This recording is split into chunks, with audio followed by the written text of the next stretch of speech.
Paul Vallone. You're listening to 106.7 Wilmington's Big Talker. I'd like to welcome you to Guns, Politics, and Freedom, where each Saturday at 1 p.m. and each Sunday at 5 p.m. we give you the ammunition to better defend your gun rights. I'd also like to thank our sponsor, Hyatt Guns, America's largest gun shop. Check them out at hyattguns.com.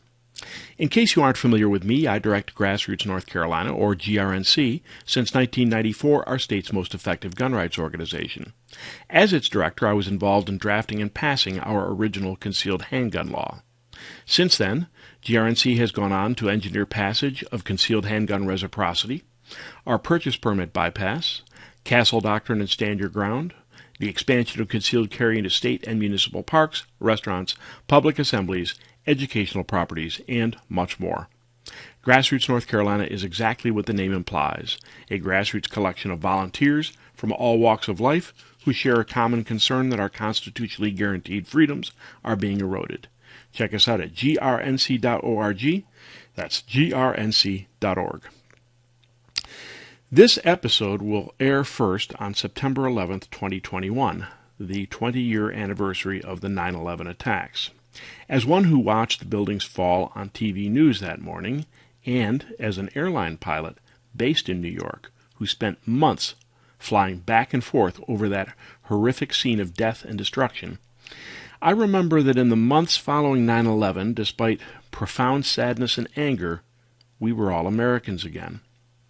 We stood together for Western culture and against radical Islamic terrorism. We understood that not just our way of life, but our freedom was under attack. We valued our military, our firefighters, and our police. And despite the corrosive years of the Clinton administration, we were Americans again. But Americans have short memories. Soon, it became fashionable to call anyone referencing Islamic terrorism an Islamophobic. And in fairly short order, the left resumed its Blame America First agenda. An agenda in which leftists like University of Colorado professor Ward Churchill felt justified in calling 9/11 victims little Eichmanns who deserved what they got. And nowhere has the left made greater inroads since 9/11 than in changing the public perception of law enforcement from the first responders who ran into the World Trade Center to an institution of systemic racism killing blacks.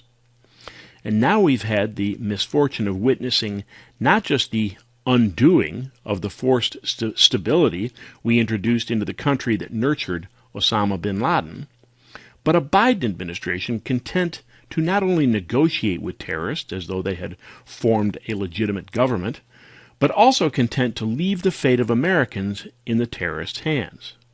And here at home, we have a resurgent left bent on destroying the country Americans once defended in order to reimagine it as the great socialist utopia they envision. If Joe Biden's Afghanistan debacle has any upside at all, it's that if it forces an increasing number of Americans to rethink who they voted for in 2020, maybe, just maybe, creating a red wave that could turn the leftist tide. Maybe. I guess we'll see. But I can assure you one thing. Grassroots North Carolina will be fighting for traditional Americans in the primary elections coming up in just a few months. If you can help us do that, please go to grnc.org/PVF, as in Political Victory Fund. Again, that's grnc.org/PVF. Later in the show, I will discuss why I am now calling Governor Roy Cooper Governor Jim Crow, and why you should too, as Democrats are now back to their traditional position of defending a Jim Crow law, in this case, North Carolina's Jim Crow-era pistol purchase permit system, and how I'm going to ask you to help in overriding the governor's veto of the repeal of that system. We're also going to discuss how GRNC is calling for disciplinary action against Mecklenburg County State Senator Natasha Marcus for, to put it mildly, propagating falsehoods during the Senate floor debate over the purchase permit repeal. But first, this just in gun rights news. Just as the ammunition was starting to come back out of the stratosphere, Joe Biden has done it again. Apparently, Biden decided to do something about the supposed Russian use of the Novichok chemical agent to poison Vladimir Putin critic Alexei Navalny. Well, how did Biden do that? By banning importation of Russian arms and ammunition, of course. According to AmmoLand.com, on August 20th, the U.S. Department of State released a fact sheet announcing Russian firearms and ammunition importation will be banned for a minimum of 12 months. This will, of course, produce a shortage of Russian steel case ammunition, which, according to one observer, comprises about 40% of the ammunition sold in the U.S., meaning that the import ban will likely drive up prices on all ammunition, regardless of source. Right now, common full metal jacket 9mm and 223 ammunition is only, and I say that in quotes, only going for about twice what it was pre-Biden. I guess we'll see what happens next. Elsewhere, the Bureau of Alcohol, Tobacco, Firearms, and Explosives under Joe Biden continues its unconstitutional usurpation of power. This time against rare breed AR-15 triggers, which is the latest non-machine gun that the ATF has unilaterally decided is a machine gun. From John Crump, writing in AmmoLand.com, and I quote, Rare Breed Triggers received a letter from the Tampa branch of the Bureau of Alcohol, Tobacco, Firearms, and Explosives stating its FRT-15 trigger is a machine gun. The Rare Breed Triggers FRT-15 is a force reset trigger. When a trigger is pulled, the FRT-15 trigger's sear forces the trigger to reset. The trigger dramatically speeds up the rate of fire of an AR-15 style firearm. A machine gun is a gun that fires more than one bullet with a single function of the trigger. The shooter has to pull the trigger for every round that's fired. The company correctly believes that the FRT-15 trigger is not a machine gun. But much like the bump stocks, the ATF disagreed with the company's assertion. AmmoLand.com has learned that the Firearms and Ammunition Technology Division acquired a few rare breed triggers a few months ago and decided to test the devices. The firearms enforcement officer that examined the trigger determined it to be a machine gun, much like the ATF considers a drop-in auto sear or a bump stock to be a machine gun. The Tampa field office was notified by FATD and drafted a letter to the company on July 26th. Rare Breed is asking the court to rule the FRT-15 is not a machine gun. The company argues that a machine gun is defined by a single function of the trigger and not how fast a gun can fire. The company also argues the ATF doesn't have the authority to change the definition of machine gun under the Gun Control Act. Now, these folks have some serious cojones. If you search Rare Breed Triggers fires back at ATF, says will not comply on ZeroHedge.com, you will find a video of Rare Breed's president, Lawrence DeMonico, explaining exactly why Rare Breed is defying the ATF cease and desist order. It is an articulate and well-reasoned explanation, complete with expert witnesses, which suggests that Rare Breed set this all up to force the ATF to back off from its ever-changing and expanding definition of what constitutes a machine gun. More on this David and Goliath story as it develops. Oh yes, before our break, one more little thing about the ATF. How about David Chipman? For weeks we've been saying that thanks to your input, the nomination of Chipman seems to be headed for the rocks. Well, the shipwreck is complete, and if you don't mind my mixing metaphors, victory does indeed smell sweet.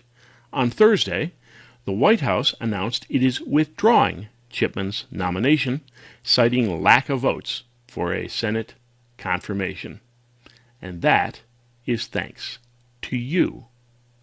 But remember, that is only one little battle with many, many more to go.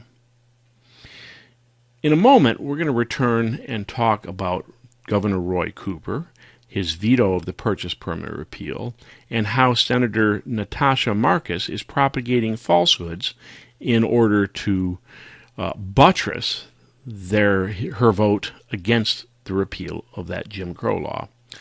But right now, you're listening to Guns, Politics, and Freedom on Wilmington's Big Talker. After a short break, we will return with still more critical information enabling you to better defend your gun rights.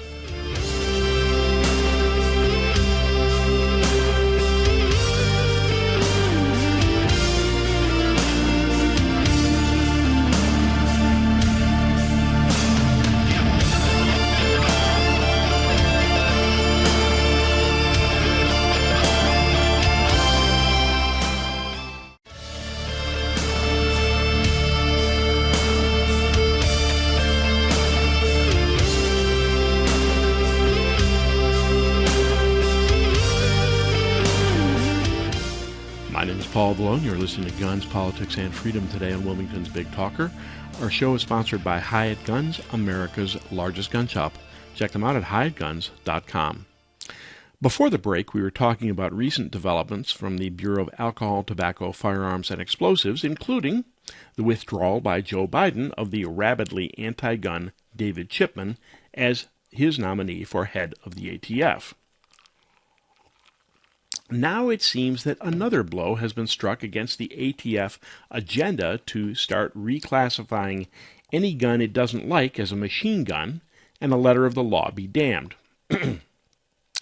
Writing in AmmoLand.com, John Crump reports that the United States Navy Marine Corps Court of Criminal Appeals has ruled that bump stocks are not machine guns, in the case United States versus Ali Aklzag. Now, for those of you who really don't care about bump stocks, understand that if the ATF can reclassify something that isn't even a gun as a machine gun, they can do so with anything, including the semi-autos that David Chipman wanted to reclassify. So it's important that we stop this trend right now. Says Crump, and I quote, Marine Corps Private Ali Aklzag was convicted of possessing 2 machine guns in violation of the Uniform Code of Military Justice.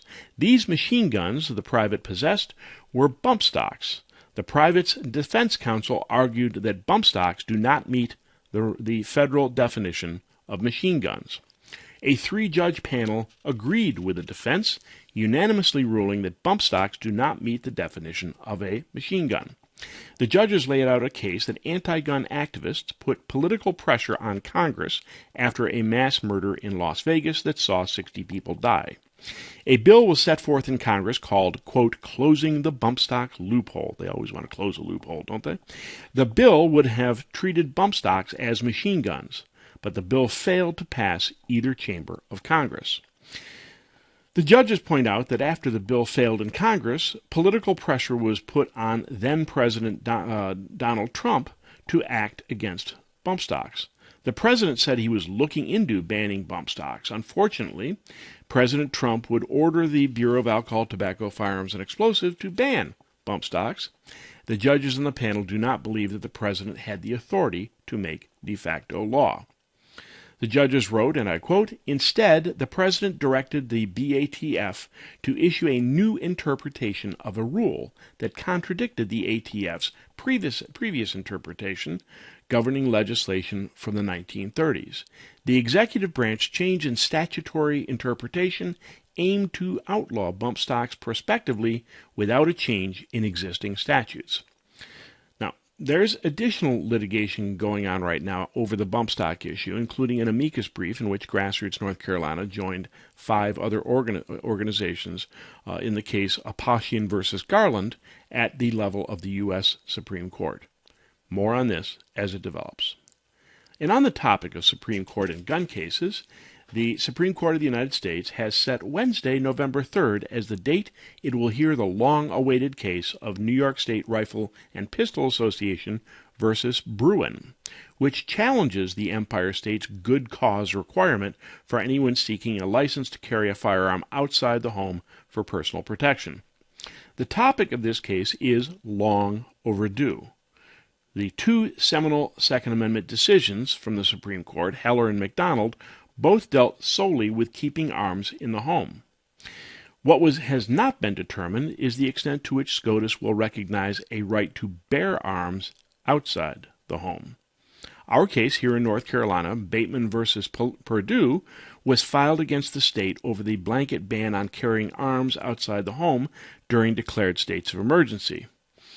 The good news was that we won on Second Amendment grounds and eventually repealed the state of emergency gun ban, which means that you can now carry concealed to protect yourself against the latest leftist riot in Charlotte or Durham or wherever.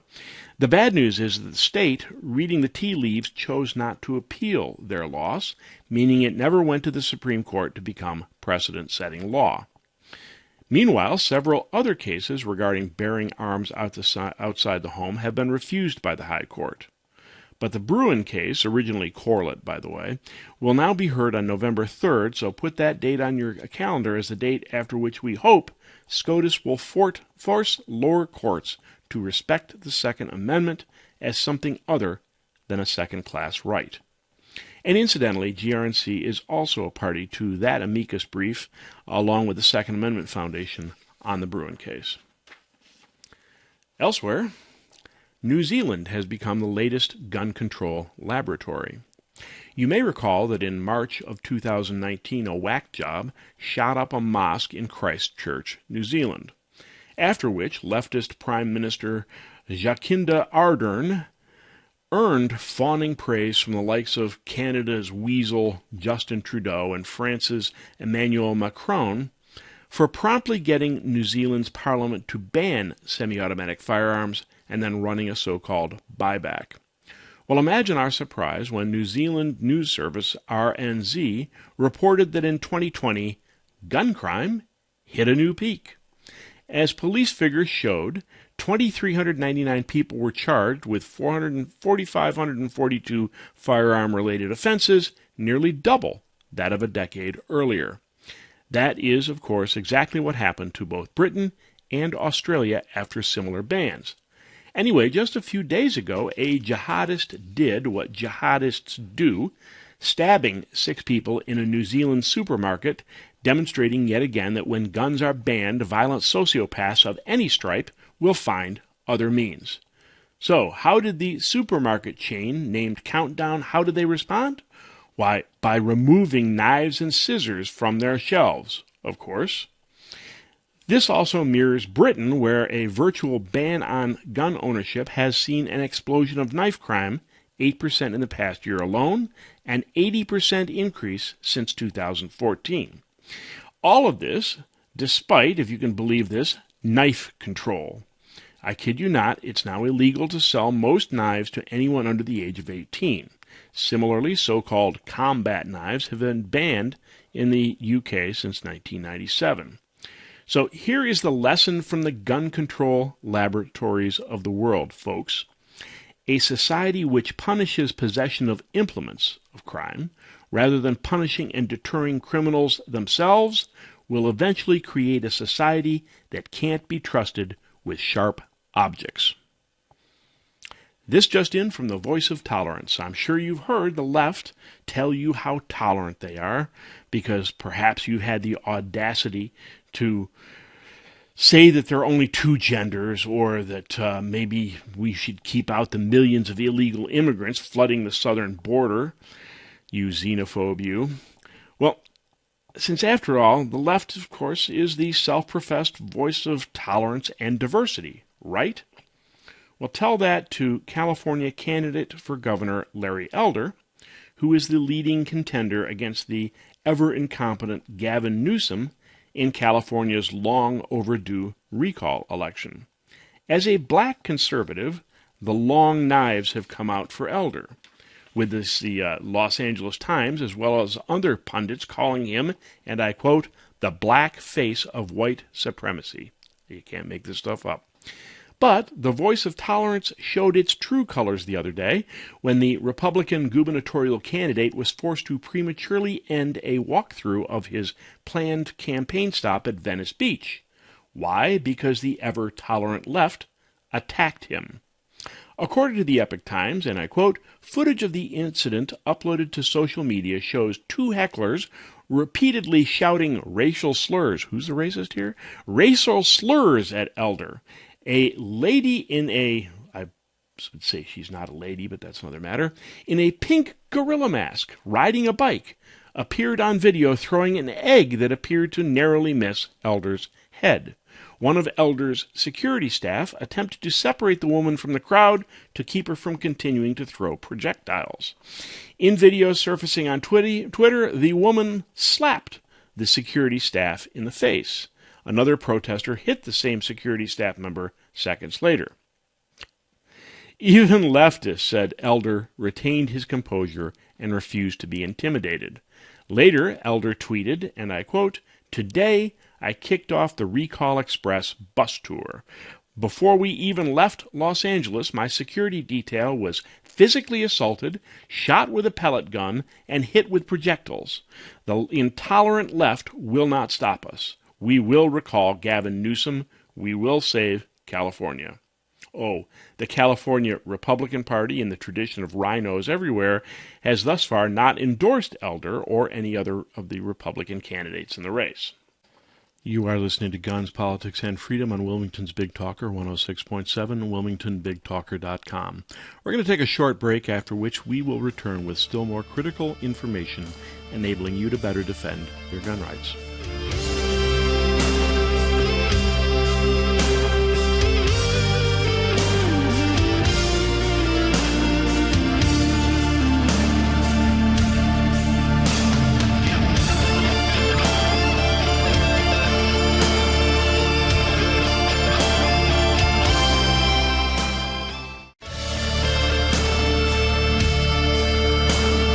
My name is Paul Vallone. You're listening to Guns, Politics, and Freedom today on Wilmington's Big Talker. Our show is sponsored by Hyatt Guns, America's largest gun shop. Check them out at hyattguns.com.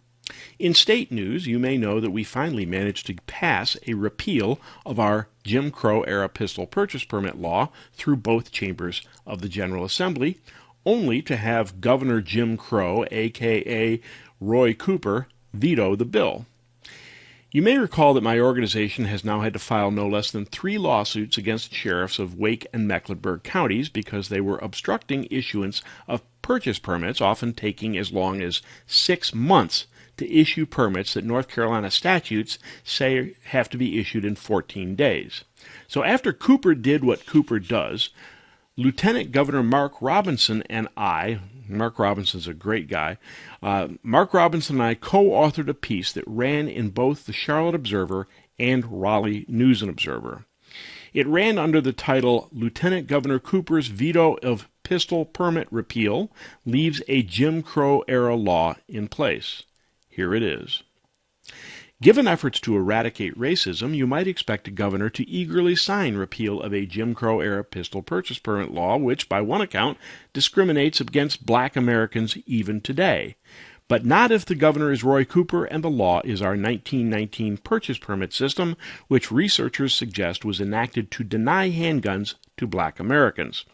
Cooper recently vetoed House Bill 398 to repeal the system. Even gun control stalwarts like Mecklenburg County's Senator Natasha Marcus acknowledge the potential Jim Crow origins of the permit law, as well they should. Professor Clayton Kramer, author of The Racist Roots of Gun Control, posits that its vague good moral character requirement was actually doublespeak for race. According to a North Carolina law review paper, discrimination in permit denials exists even today with, and I quote, black applicants experiencing a rejection rate of approximately 3 times the rate of white applicants. Attorney General Josh Stein claims repealing the purchase permit process would, quote, make Americans less safe, saying, and I quote, 2 years after Missouri's permit-to-purchase law was repealed, the firearm homicide rate spiked by 25% and the firearm suicide rate went up by 14%. But that's not the whole story.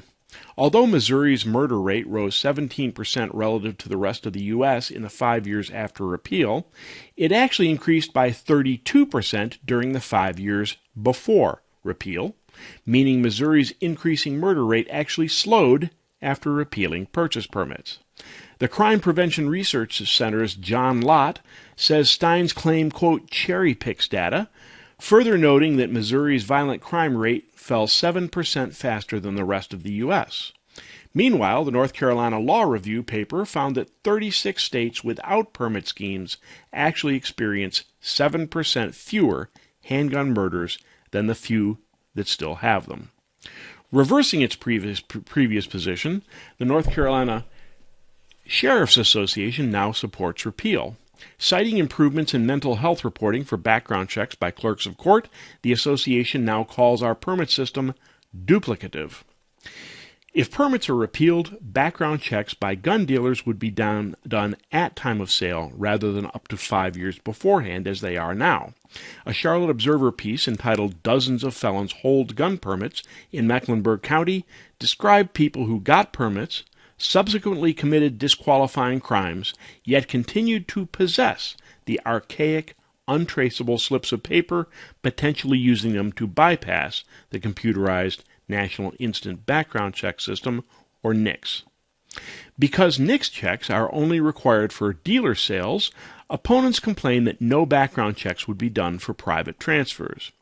But few people know of, much less comply with the requirement, suggesting its negligible contribution to safety would be more than offset by dealer background checks at time of sale rather than 5 years previously. Governor Cooper's veto is another assault on Second Amendment rights, and his reasoning behind the veto was buttressed by cherry-picking facts that fit into his personal agenda. It's a shame that our governor, who's supposed to serve the people, would rather play partisan games than sign common-sense legislation. By voting to override Governor Cooper's veto of House Bill 398, legislators would eliminate another vestige of Jim Crow while bringing gun purchase background checks into the 21st century. Again, that ran in both the Charlotte Observer and the Raleigh News and Observer, and it was authored by Lieutenant Governor Mark Robinson and myself. Speaking of the purchase permit repeal, what would you say about a legislator lying about the bill during the debate over it? I'm sorry, it sounds so crude to say lying, so let's just say propagating falsehoods. Let's talk about Mecklenburg County State Senator Natasha Marcus. Natasha sounds like something out of an episode of Bullwinkle, doesn't it? Anyway, Senator Marcus has been a big favorite of Michael Bloomberg's AstroTurf gun-grabbing organization calling itself Moms Demand Action. It was pretty funny to watch Marcus in a Senate committee meeting try to say she isn't anti-gun when in truth I'm not aware of any position she has ever taken that didn't support gun control. In the floor debate over House Bill 398, Marcus stood to oppose repeal of the purchase permit law, claiming that we shouldn't repeal the law because background checks for gun purchases done by sheriffs are so much more thorough than those done by the FBI's National Instant Background Check System. Specifically, she said, and I quote, "In Mecklenburg County, in the last fiscal year, over 2,300 permit applications passed the NICS background check, but failed the permit application. So if this bill is passed, all 2,300 plus of those applicants will now have a new unrestricted pass to purchase a handgun." Sadly, that assertion is false. As outlined in a letter from the Mecklenburg County Sheriff Office Public Information Manager, Janet Parker, in response to a FOIA request by GRNC Director of Legal Affairs Ed Green, the number of permit denials claimed by Marcus is not of people who passed NICS but were denied by the sheriff. In fact, it represents all permit denials for the fiscal year 2021, including those denied by NICS. When questioned about the source of her information, Marcus failed to provide the data for 8 days, claiming that her unspecified source was gathering documentation. Only in response to my open letter to the Senate did she finally claim that information was provided by Permidium LLC lobbyist Andy Munn in a series of text messages for which she provided screen images. Permidium, by the way, is the outfit that does background checks for about 80 counties. When called out publicly, Marcus doubled down on her claim, saying, and I quote, "You will see that the text confirm exactly what I said on the floor. More than 2,300 applicants were denied in Mecklenburg County during the last fiscal year due to issues that became apparent after the applicant had passed a NICS check.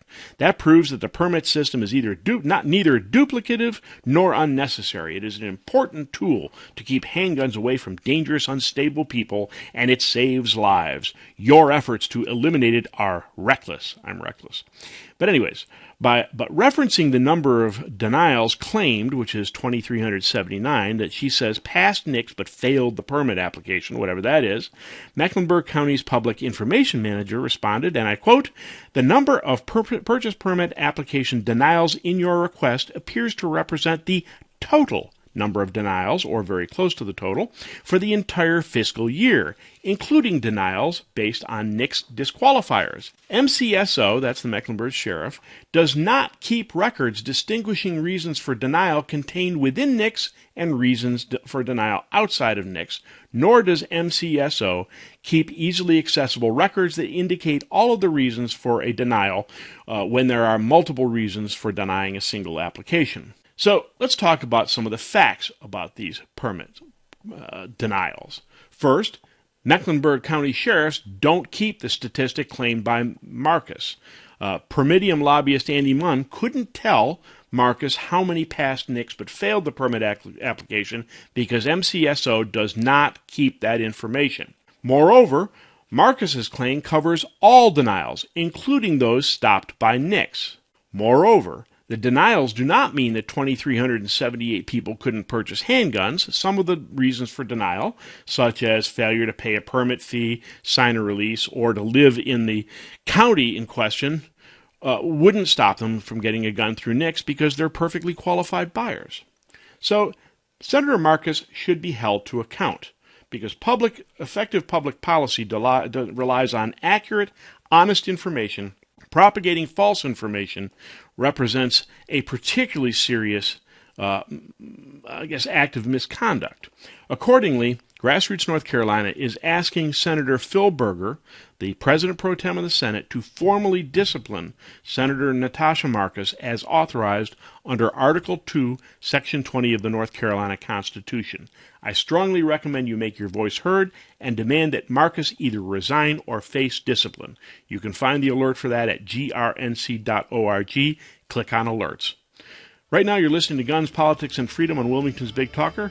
After a break, we will return with still more critical information enabling you to better defend your gun rights.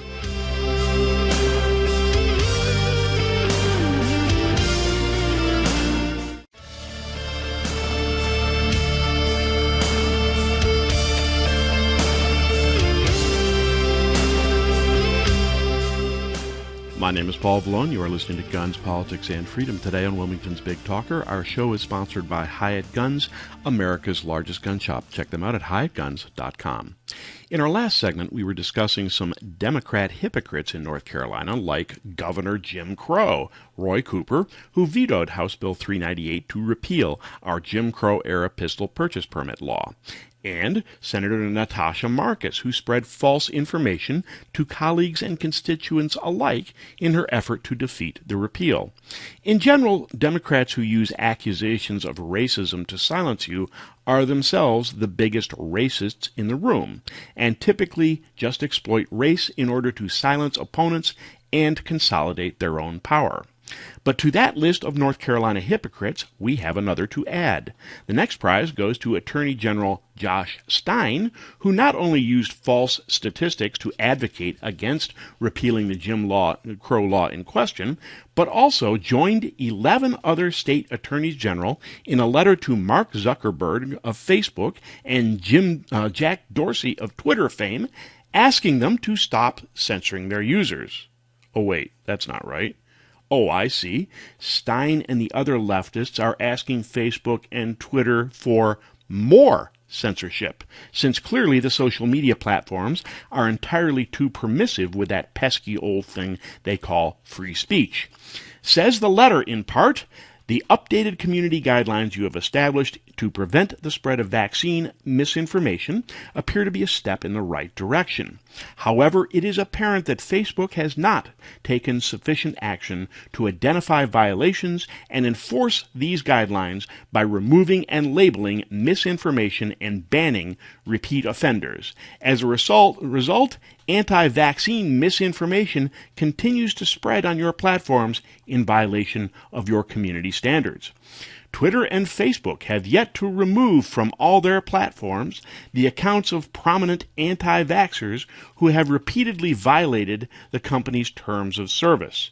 Digital media research groups estimate that anti-vaxxers' personal accounts and their associated organizations, groups, and websites are responsible for 65% of public anti-vaccine content on Facebook, Instagram, and Twitter.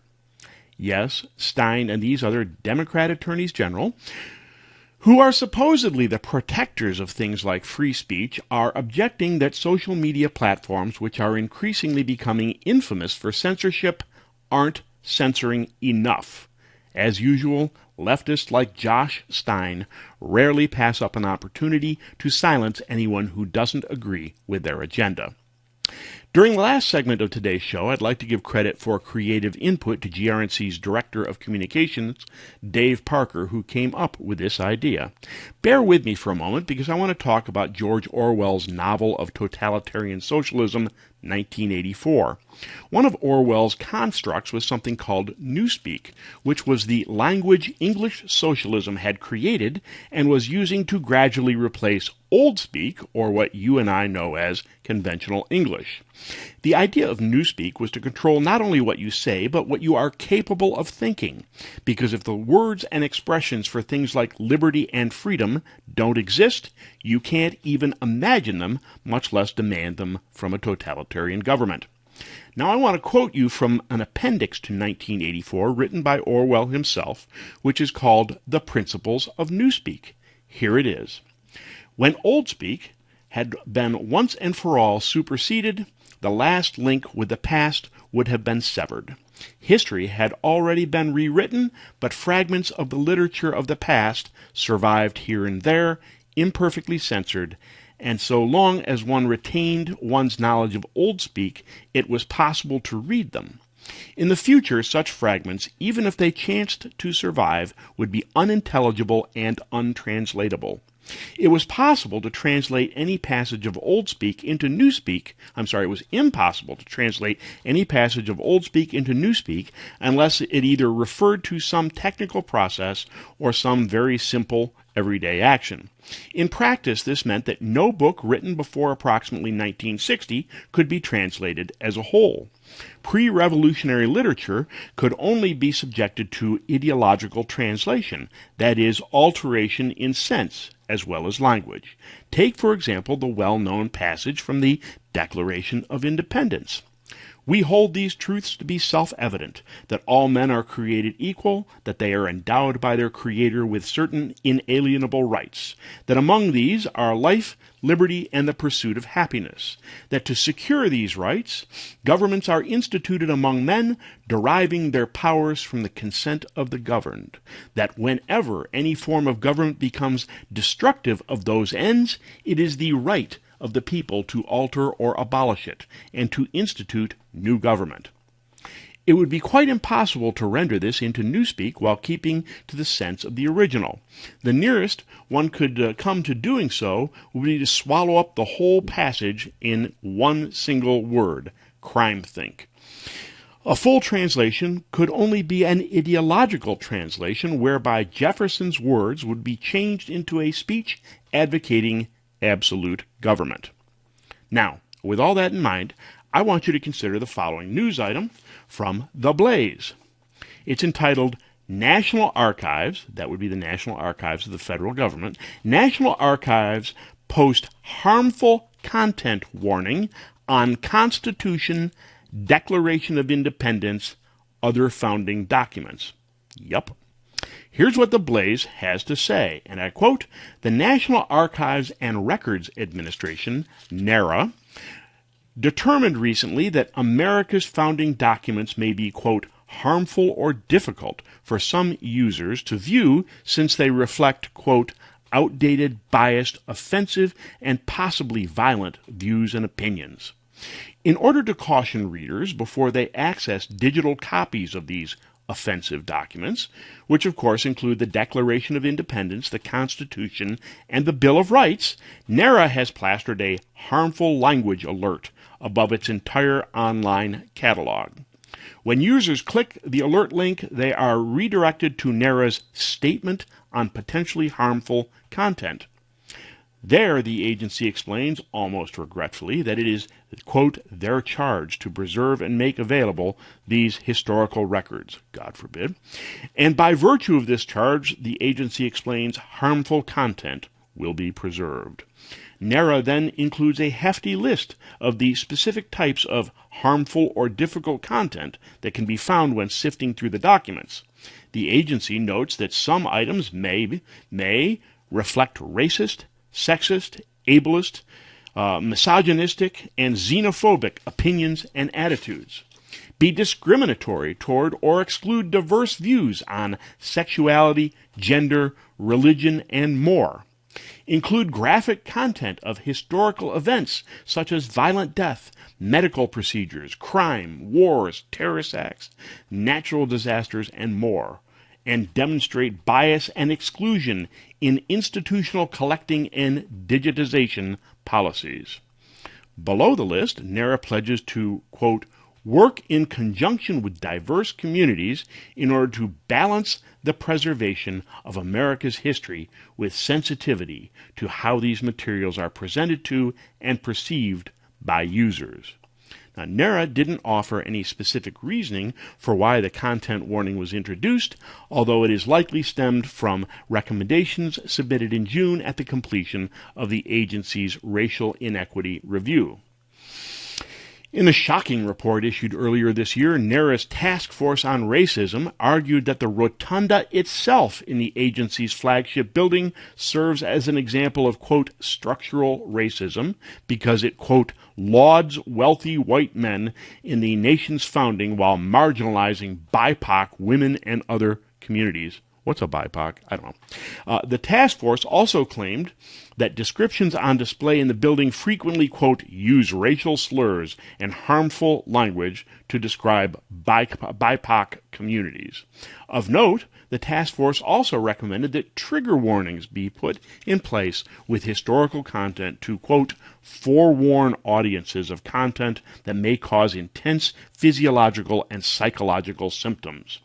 Providing an advisory notice to users gives an opportunity to mitigate harm and contextualize the records. The report reads, quote, it creates a space to share with the public our ultimate goals for reparative description, demonstrate our commitment to the process, and address any barriers that we may face in achieving these goals.